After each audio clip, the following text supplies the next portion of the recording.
Hello guys, నమస్తే. Welcome to smart Ravi blogs RS. మీరు చూస్తున్నారు కదా, ఈ ప్యాడీ హార్వెస్టింగ్ అయితే కంప్లీట్ అయ్యి ఒక 15 డేస్ అయింది. అయితే డిఆర్ఆర్ దాన్ 75 సీడ్ లాస్ట్ ఇయర్ రబీ సీజన్లో అయితే సీడ్ కూడా ఎవరికైతే దొరకలేదు. ఇప్పుడైతే సీడ్ అయితే అవైలబుల్గా ఉంది నా దగ్గర. నేను బ్రీడర్ సీడ్ అయితే వేశాను. ఇది ఫస్ట్ జనరేషన్ సీడ్. ఈల్డ్ అయితే చాలా బాగుంటుంది. ఒక ఎకరాకు 35 క్వింటాల్ నుంచి 40 క్వింటాల్ దాకా అయితే దిగుబడి ఉంటుంది. ఒకవేళ మెయింటెనెన్స్ మంచిగా ఉంటే ఇంకా ఎక్కువ వచ్చే ఛాన్సెస్ కూడా ఉంది. ఎవరికైనా కావాలనుకుంటే నేను నా నెంబర్ అయితే ఇస్తాను. నా నెంబర్కి కాంటాక్ట్ అవ్వండి.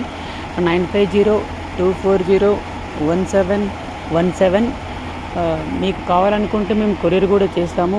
ఈ వీడియోని వీలైనంత మంది ఎక్కువ రైతులకైతే షేర్ చేయండి. వీడియో నచ్చితే లైక్ చేయండి, షేర్ చేయండి, సబ్స్క్రైబ్ చేయండి. జై హింద్, జై భారత్.